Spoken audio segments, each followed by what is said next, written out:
Hi there, welcome back. Welcome to 30 minutes of my messy day. It's not that messy. It's only a little bit messy, but I'm not going to change my sign just for that. If you're watching this on Monday, happy Monday. I hope you had a good weekend. I had a good weekend. I did a lot of resting and relaxing. I do a lot of that lately, and that's okay. I'm giving myself permission now to say that's okay. If my body needs to rest and relax, I'm going to rest and relax. And I'm not going to feel guilty. But I tell you, these Sunnyside journals, when I used to be able to put out 3 or 4 a month. Oh, by the way, I love this for keeping down a book when I leave for the night. This iron, whoa, I love it. Love it. Anyhow, if I'm making, it feels like I'm making about 1 a month. I think that should make them more rare. What do you think? It's they're not a dime a dozen anymore. Oh, who knows? Anyhow, I'm at the point where I am doing the last little details on Little Miss Peg, and I say it every time, but my goodness, I'm in love with this little lady. I love how it's turned out. There's surprises in here that you're going to see during the flip through, but obviously you can see this. I had leftovers of the scrapbook paper that I used for end papers. So I did some fussy cutting of some of the roses. You see how they match these roses. And I extra inked them. And you know me, ink, bring it on. I need a t-shirt that says, "Don't stand too close, I might ink you." I'm thinking about ink. Anyhow, I made a little tuck pocket, but when I laid it down prior to gluing it, it was just way too camouflaged, and I knew that it had to be able to stand out. And so that's when I really inked around that edge, and it's very evident that that is a pocket. It's not so evident, but it's there. I did put a little bit of a sort of like a little railing underneath to hold more papers. It just needs to get used a bit. And this is the reminded me of Peg because it's got the horseshoe on it. You know, Irish and all the good luck, and that's the good direction it should be in. There's always the argument: do you put your horseshoe with the prongs going up, or do you put your horseshoe with the prongs going down? And of course, everyone would always come into my house and say, "Your horseshoe is the wrong way. The prongs should be going up." But I was always told that the prongs should go down because then whoever comes in to your home, all the good luck pours out upon them. This way you're saving all your good luck and hoarding it instead of sharing it for everyone. So that's what I was always told, but there are those that it is an ongoing dispute amongst people who hang a horseshoe in their house, and just about everybody in my family hangs a horseshoe in their house. So my daughter is very, very lucky. I think she got the luckiest horseshoe of all. When my dad was putting in stairs. The house I grew up in had a hill down to the backyard. And he was putting, it didn't come with stairs down the hill. It was just a hill. And so my dad put in stairs so that you could get from the driveway and the side of the house down into the backyard. That hill was fantastic, by the way, because my brothers and I had our own private tobogganing hill. If we didn't want to go over to the park, we could just go right in our own backyard and toboggan all we wanted down that hill. Anyhow, when he was digging up the earth to put in the steps to go down into the backyard, rather than trying to sort of make our way down this hill. It was fine for us kids, but Mom and my grandparents and that, you know, when you're back then, there were no patio doors down to the backyard. There eventually was. My dad was really handy, and he eventually did put patio doors downstairs. Anyhow, see, my stories always get off topic, but it's on topic. They just take too long. That's what I'm looking for.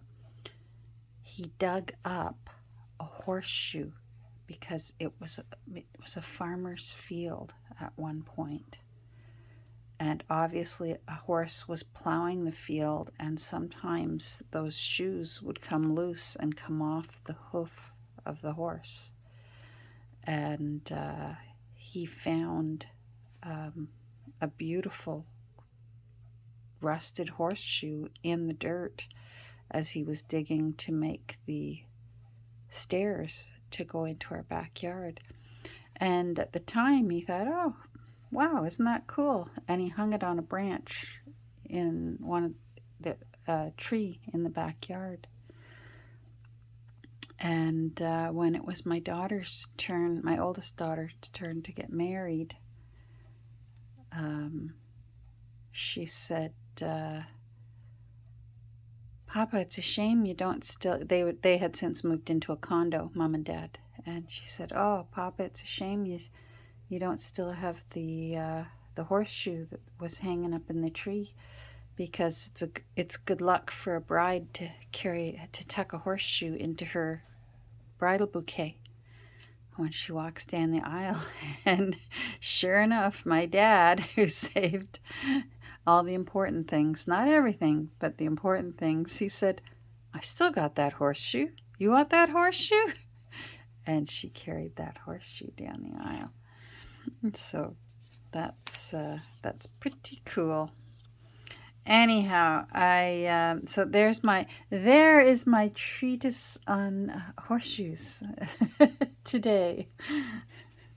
Anyhow, I've been doing lots of fun things in this book, trying my best to just stick to the pages that have printing on them, so that the new owner can use the blank pages for writing or collaging or drawing or whatever it is they wish to do.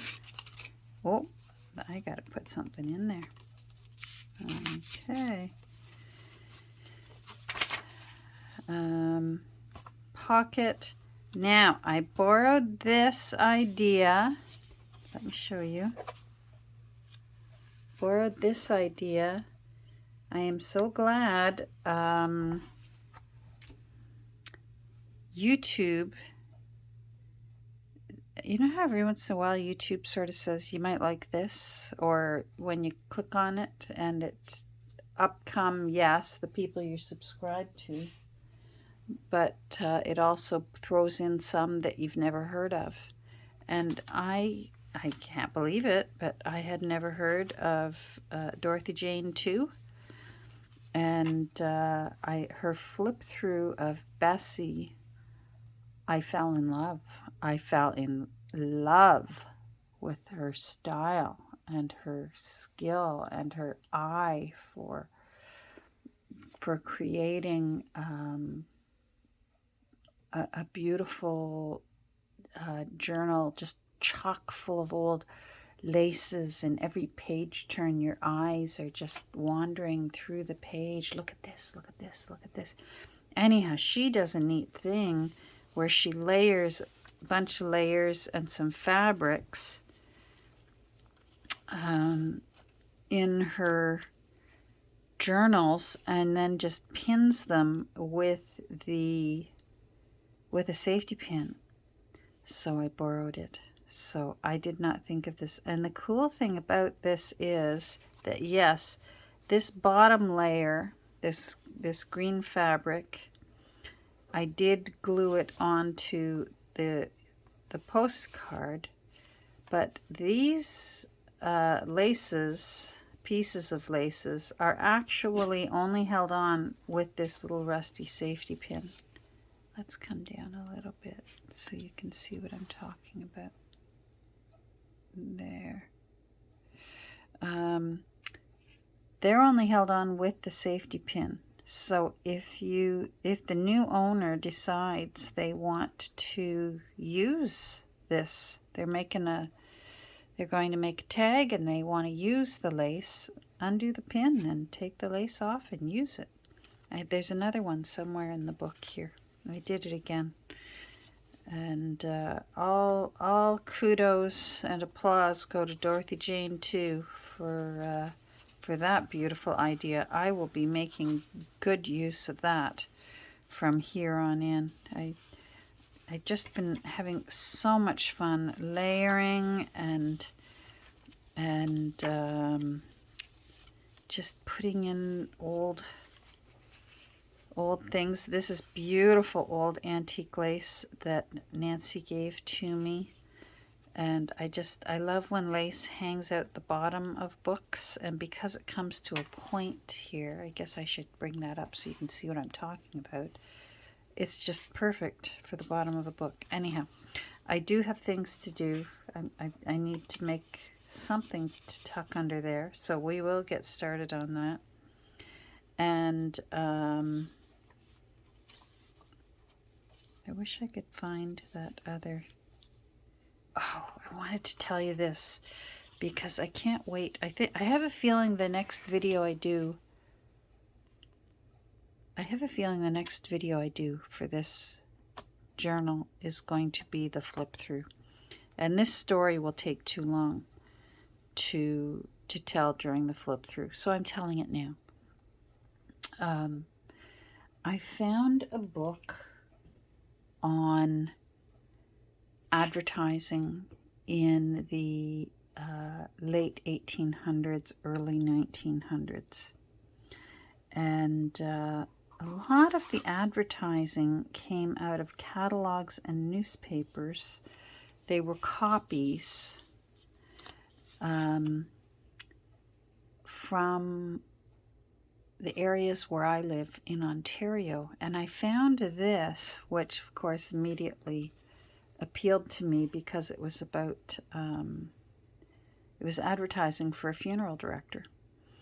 And back then, back in the late 1800s, I'm not sure how far back, to the early mid 1900s, you didn't always make full use of the funeral home as far as viewings and services and that.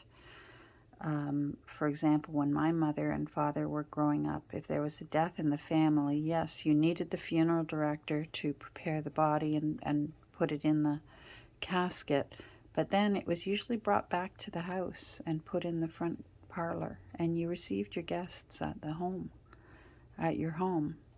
And then on the day of the funeral, the casket was then taken to your whatever church or place of worship where you attended and had your service there. So my mother remembers vividly her father's casket in their front parlor, and she remembers going to see her grandfather. He had an open casket in the front parlor of her aunt's house, and that sort of thing. Anyhow, so that's why it says funeral directors rather than funeral home. But anyhow, Fred W. Matthews, I forget what Dan was doing the other night. but my husband's family business is in the funeral industry. And so I yelled out to him. I said, "Hey, did you know Fred W. Matthews Funeral Directors?" And he said, "Yeah, why?" He says, "My dad knew him better than me. I only ever heard of him, but my dad spoke of him all the time." And he mentioned another name. So apparently this guy joined up with someone else in Toronto, their business. Anyhow, it just cracked me up because I honestly tell everyone, if there's a funeral home in Ontario, my husband knows who works there and can name them off, and he'll say, "Oh yeah, sure, he's a buddy of mine," or "I know her well, she's very nice, she's a buddy of mine." He knows them all. You name a town, he'll tell you all the funeral homes in that town. Yeah, cracked me up. He knew who Fred W. Matthews was. And it doesn't exist anymore. So that's saying something, because certainly my husband's family business has been around for almost 50 years. And prior to that, my father-in-law worked for another funeral home in Toronto, a big one of the original ones. He worked for him. Anyhow, so there's a little bit of interesting. I just had a feeling when I saw Spadina Avenue near Bloor, and I thought, that's Toronto. And sure enough, that place really existed, and you'll be able to know that that the person who made your... Oh, that's what I wanted to work in. Oh, rats. I wanted to put something here. Let's do it now. That we have a weird little bizarre connection. Look at that. It's 17 minutes and I've already talked and done nothing. This page is out of a book I have from 1884, and there's a sketching there of Charlotte Bronte, and I thought she looked rather alarmed, like, "Oh dear, what is that?" You know, she looks a little, she looks like something's down here that's quite alarming to her. So I thought, I'm going to put something alarming down there, or something unusual, something that would sort of make her go, "Oh," you know, the way you do when you're a British young lady. So I thought, I'm going to look at all my little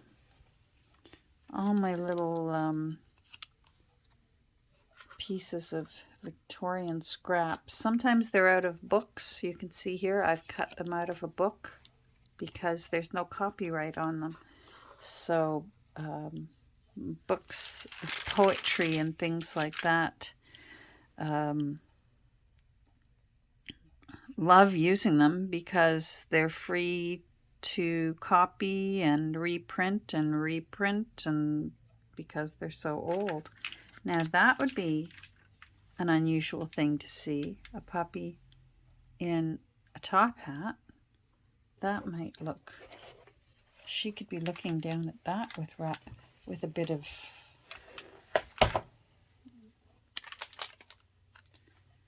oh my, what is that? Now he'd need, that cute little guy would need to be about there, because I'm looking where her gaze is going. My instinct wants to put it down here, but her gaze is going above it. I'm going to leave that out. Let's see if there's anything else here. This is a stamp album, but in the front I have all these ready cut Victorian scrap, but in the back I do keep my stamps back here now. Now that I have oodles of stamps, thanks to oodles of wonderful people, I keep them here. Some of them I keep according to theme, like nature, animals, butterflies, and such. And some of them I keep according to color. Say I particularly want a purple stamp. Then I can go to the purple page. Out of all my stamps that I have, I knew I only had one stamp from Ireland. And I knew it had to be on the green page. It's from Ireland. It had to be from the green page. Do you think I could find that Irish stamp? And sure enough, I found it. It was right there, and it's in the book now. So my one Irish stamp went in the book. It's on the page that I showed you, actually, that had that pocket with the... hold on. The pocket with the laces. Oh, Catherine. There. There it is. That's my only Irish stamp. I have no more. So this is going to be a lucky book. Irish stamp. So what looks alarming? He looks a little alarming.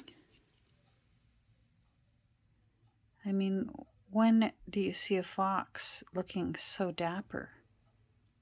That might be a good one too. Charlotte could be quite alarmed at why is that fox looking so dapper. This isn't the best way. As you can see, I have to turn the pages carefully, or they can go flying.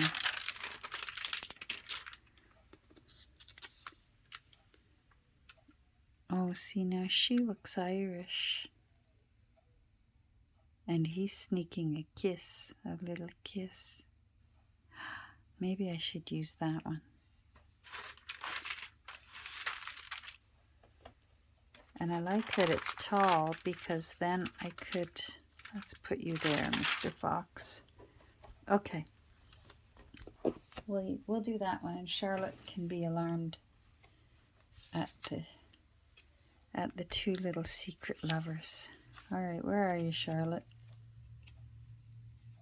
Now I've lost the page.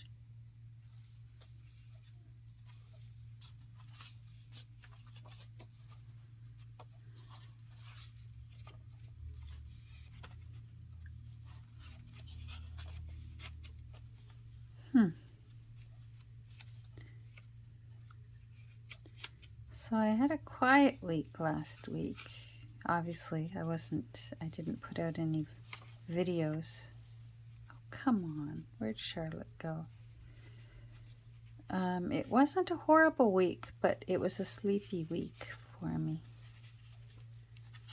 It was, and I've decided I'm not going to feel guilty for just following what my body tells me I can do, or what I can't do, or what I should do. And for me, my body was saying,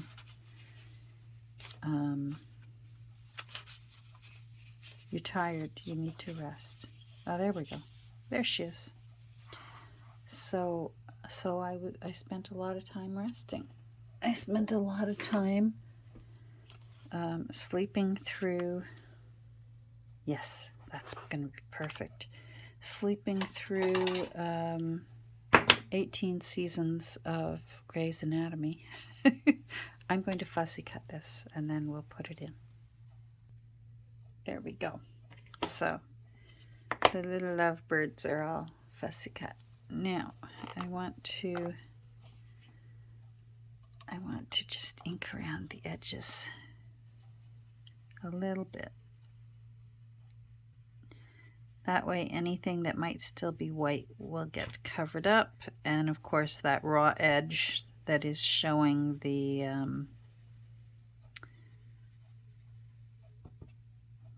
core of the paper is also inked over.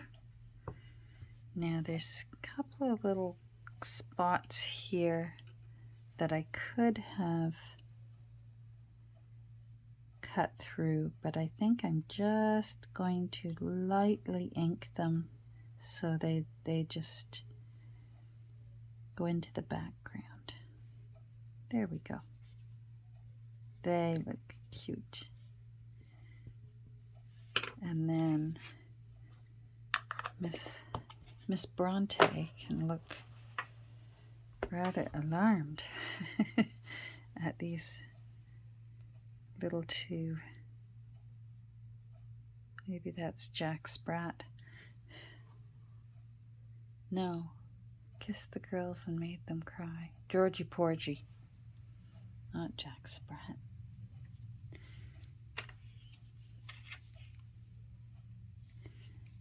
There we go. Anyhow, yeah, good week. Just, I don't know why. Extra tired.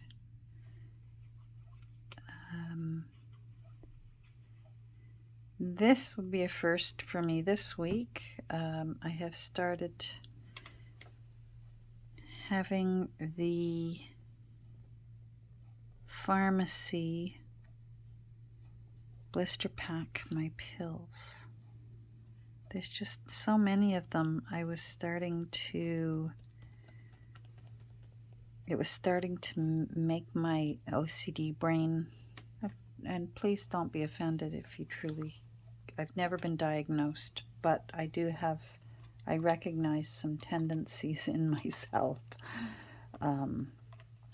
And all the pills that I have to take were really, really starting to make me second guess myself and stress myself out. And did I put it in the... First of all, the box was helpful because then I at least knew I remembered to take my pills. Oh, that's empty. I must have taken it, because otherwise I was worried I was going to overdose. You know, did I take it? Did I not take it? Should I take it? That sort of thing. But then there got to be so many that I started, all right, do I have them all in the... Is that in the right one? And some of them look like other ones, and they don't all look different. Some of them look similar.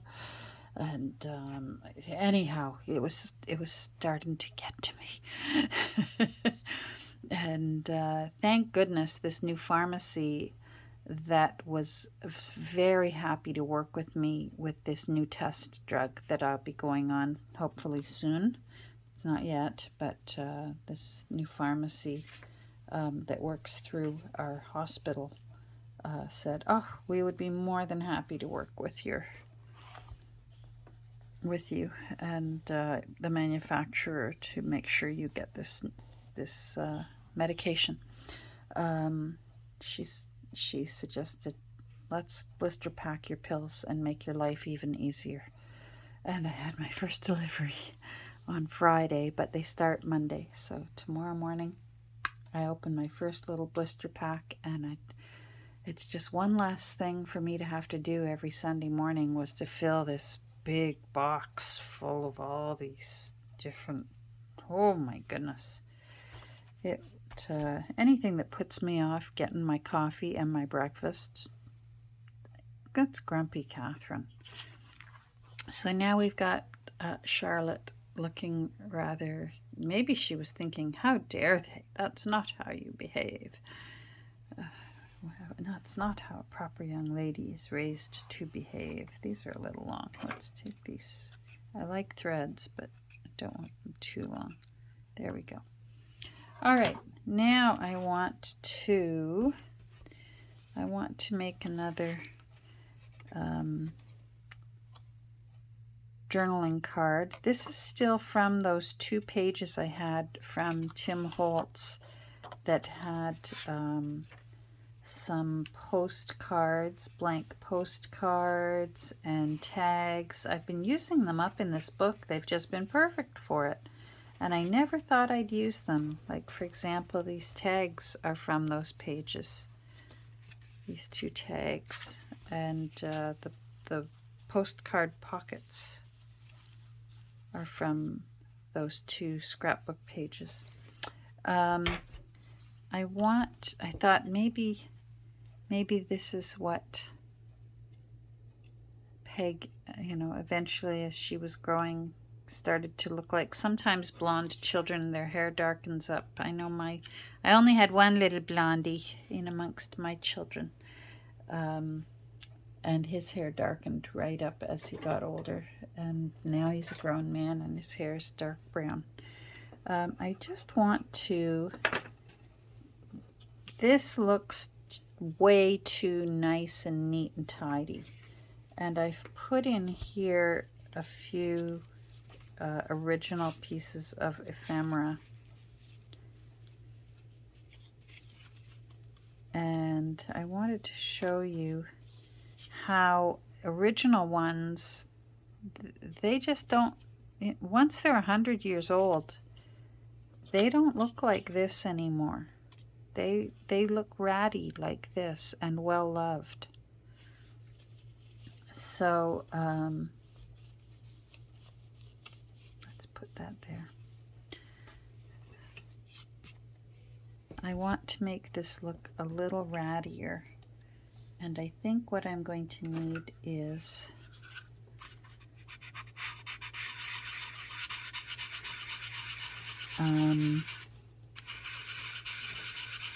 some sandpaper around the edges. This has just been cut out of a book that I found of Victorian scrap, they called it. And you can cut them out. And someone had used a few and then donated the book, much to my good fortune. You never know, they might have thought, oh, this will be wonderful, I'll put these on, my wedding invitations. And then after fussy cutting one or two, thought, what kind of bright idea was that? So I want to just make it look a little bit worn out. And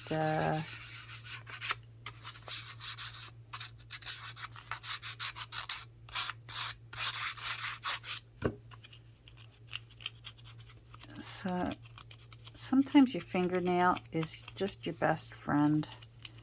And if you're like me and they're not your crown and glory, my fingernails are definitely not my crown and glory. They can be really great for aging new paper into looking old. I can see we're going over 30 minutes. That's all right. And then I'm gonna bend some of these corners up, because they wouldn't be looking so nice anymore.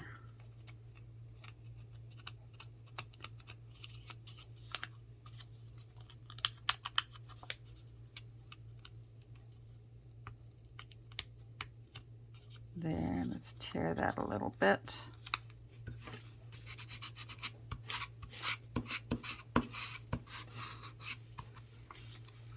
That looks good. Yeah, that looks much better.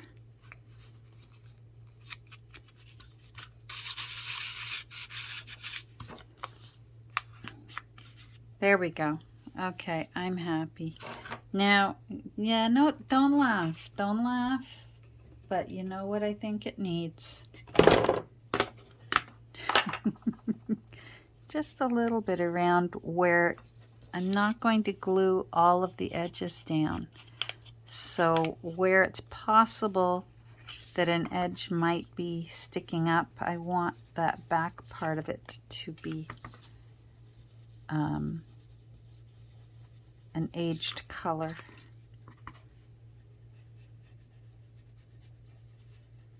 Just in case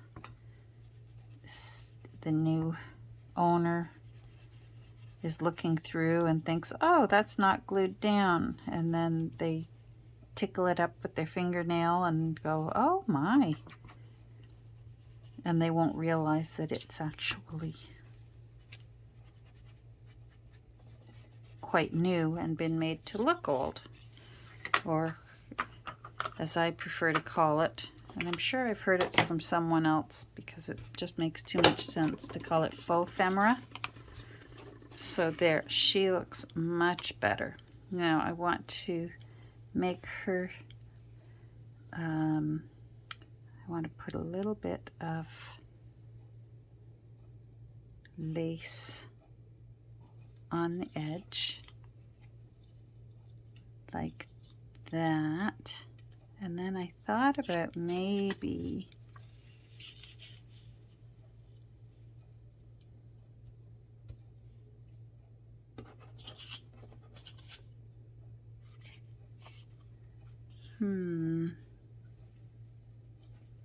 it doesn't need to be too big. That way I can use it for something else.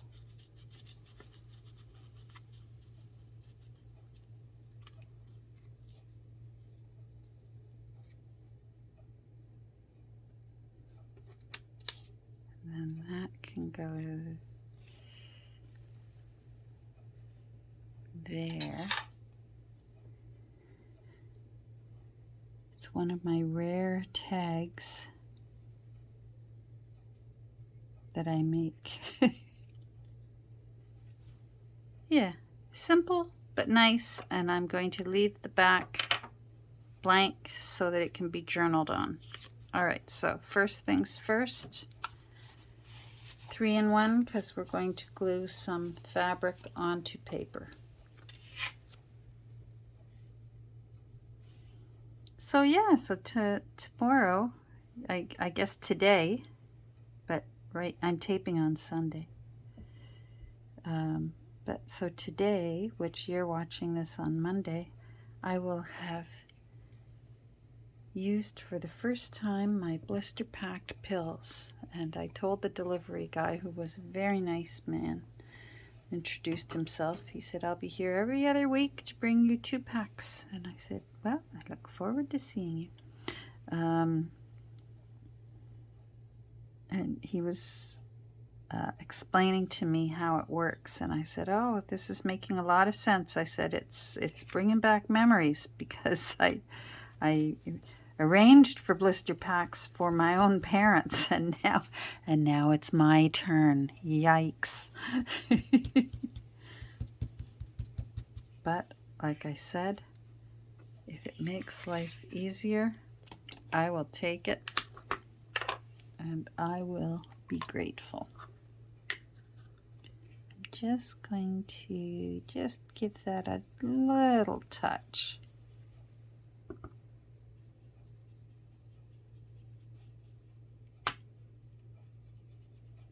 This is from that book that I got the other day when I went into Orono. Orono was having its antique street sale last weekend. But it's the kind of town that there's not a lot of, it's like one little street with a few side streets. So when they block it off, that means that the walking would be really far from where you parked your car to get to where the sale actually is. And I would have needed help, because that's the kind of thing that I would need my wheelchair for, because most likely they would use a surrounding field as the parking lot, and they either shuttle bus people into town, or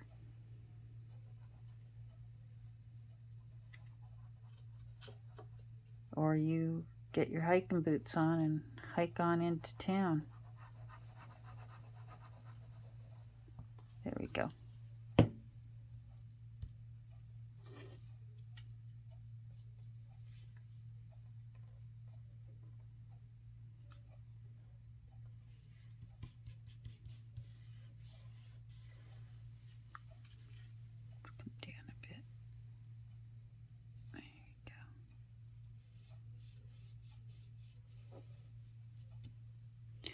And then it's your turn, Missy. So some of those areas I'm not going to glue down. I'm going to avoid putting glue, but some areas I will.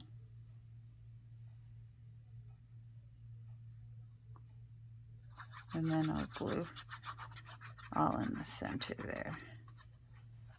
It's nice thick paper, so I don't have to worry about the glue showing through. Let's do this here. There. So I'm addicted to Grey's Anatomy.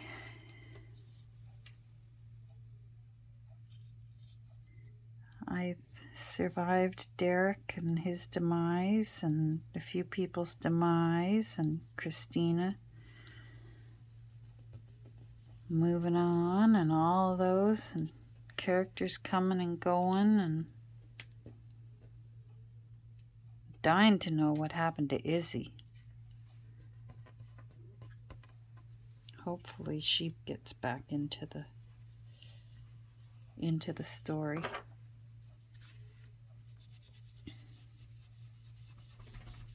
Just going to make those white marks a little, just going to soften them a bit. There, I like how she looks a little bit. See how she's a little rough now, the way that the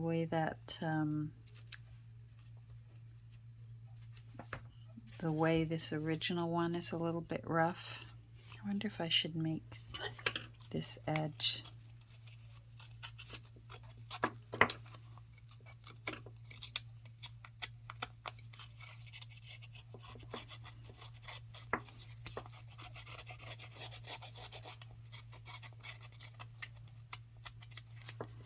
And you know what I'll need?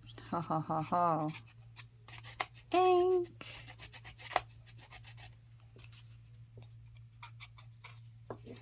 Now I'll have to rough it up from this side since I went and put the lace on it, but just in case I'll give it a little bit of a, there we go. Okay, ink. I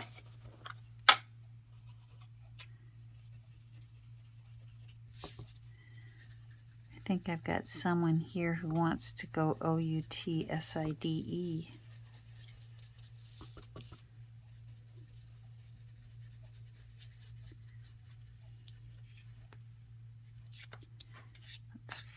This and go around. Although I already did ink this side, when you rough up the edge like that, you expose some more of the core and you need more ink there. I like that. It makes it look a little bit more legit. And then I used my awl, and I just rip through the edge so that this lace isn't too,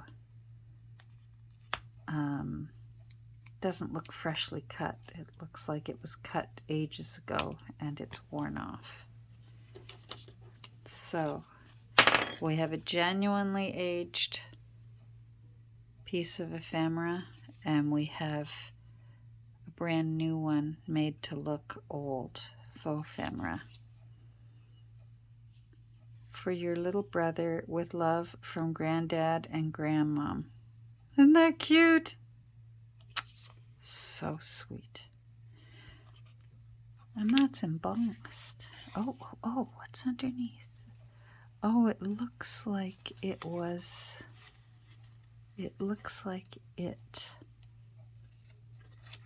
came out like that,